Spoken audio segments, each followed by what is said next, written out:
কি গো সরলা, তুমি তো আমার কথা ভুলেই গেছো।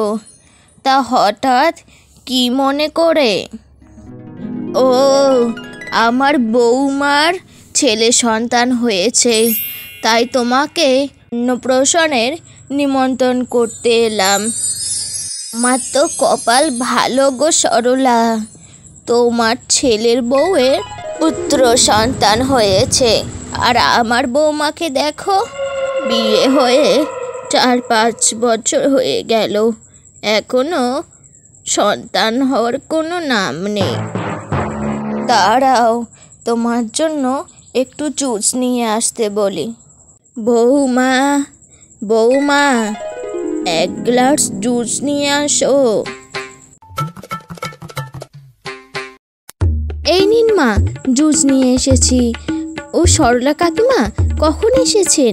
আমাকে তো একবার ডাকেননি। কেন ডাকবে? হ্যাঁ, তোমার মতো অপয়া মেয়েটাকে দেখার জন্য। এত বছর হয়ে গেল, আমার নাতির মুখ দেখার হলো না। এই অপয়া মেয়েটা আমার ছেলের কপালেই জুটেছে। মা, আপনি এমনভাবে বলছেন কেন? আমি কি চাই না আমি মা ডাক শুনি? হয়েছে হয়েছে, এখন লোকের সামনে নাটক করতে হবে না। আচ্ছা মা, আমি রান্না চাপাই গিয়ে আপনারা গল্প করুন। কমলা, তাহলে আজকে আমি যাই। অন্নপ্রাশনে মনে করে যাস কিন্তু। আচ্ছা আচ্ছা, যাব।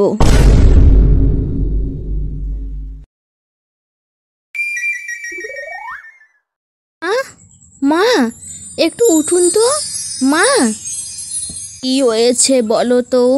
সকাল সকাল জ্বালাতন করতে চলে এসেছো?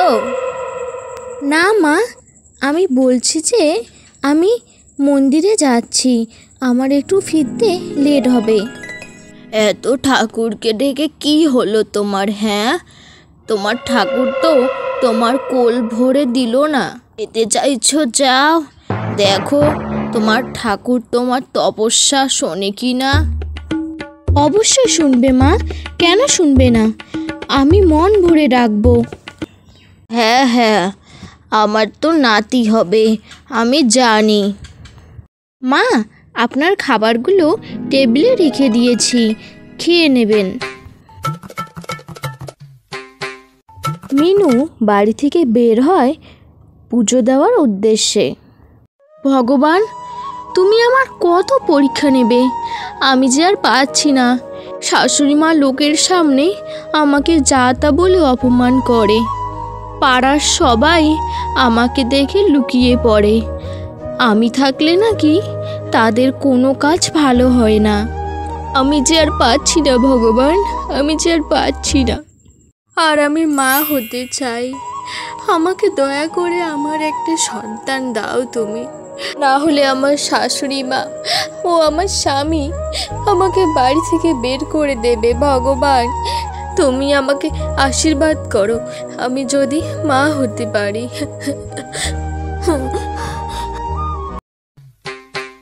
এই যে, তুমি রোজ রোজ কোথায় যাও? হ্যাঁ, তুমি কোনো প্রয়োজনের নও।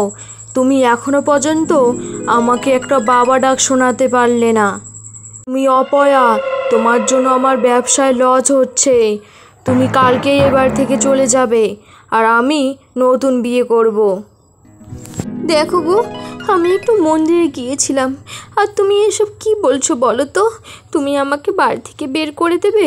তুমি জানো তো আমার মা বাবা কেউ নেই, শুধু আছে মা বাবার একটা ভাঙা বাড়ি। আর তুমি আমাকে ছেড়ে কিভাবে বিয়ে করতে পারো? হ্যাঁ, আমি সব পারি, বুঝেছো? আর কয়টা দিন সময় দিলাম, তারপরে আর কোনো সময় দেব না। তোমাকে বাড়ি থেকে চলে যেতে হবে। আচ্ছা, তাই হবে।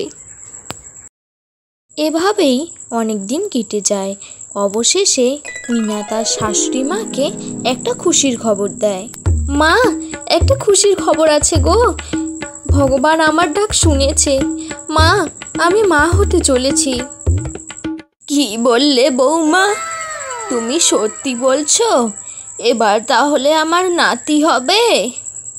খোকা, তাড়াতাড়ি যা, গ্রামের সবাইকে মিষ্টি খাওয়াও গিয়ে, আর বলবে আমার নাতি হবে।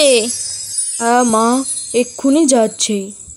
এভাবেই আরও কয়েক মাস কেটে গেল।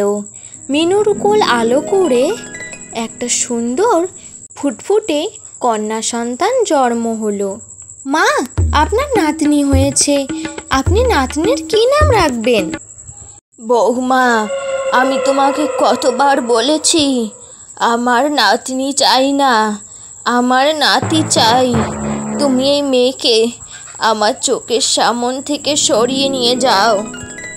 মা, আপনি এসব কি বলছেন? কি গো, মাকে বোঝাও না, মা এসব কি বলছে? মা তো ঠিক কথাই বলেছে। আমি ভেবেছি পুত্র সন্তান হবে, আমার ব্যবসার হালটা ধরবে। এ তো মেয়ে, তুমি এই মেয়েকে নিয়ে এই বাড়ি থেকে চলে যাও। আচ্ছা, আমি তাই যাব। আমার মেয়েকে যারা এইভাবে দূরে সরিয়ে দেয়, আমি তাদের কাছে আর এক মুহূর্ত থাকবো না। আমি আমার মেয়েকে মার পরিচয়ে বড় করব। মিনু একদমই একা হয়ে পড়ে। সে মেয়েকে কোলে নিয়ে কাঁদতে থাকে। কি হয়েছে মা, তোর খিদে পেয়েছে? মেয়েটার জন্য কিছু তো করতেই হবে, না হলে তো আমি আর মেয়ে না খেয়ে মারা যাব। তারপর মিনু লোকের কাছ থেকে ফল কিনে এনে বাজারে বিক্রি করতে থাকে। এভাবেই অনেক লোক তার ফলের দোকান থেকে ফল কেনে। এভাবে কয়েক বছর পর মিনুর মেয়ে বড় হয়ে যায় এবং মায়ের সঙ্গে কাজ করতে শুরু করে। মিনু ফল বিক্রি করে যে টাকা পেত সেই টাকা দিয়ে একটা ফল বাগান কেনে এবং সেখানেই তার ফল চাষ শুরু করে দেয়। ফল বিক্রি করে টাকা জমিয়ে মিনু একটা দোতলা বাড়ি করে এবং সেখানে তার মেয়ের সঙ্গে সুখে শান্তিতে বসবাস করতে থাকে।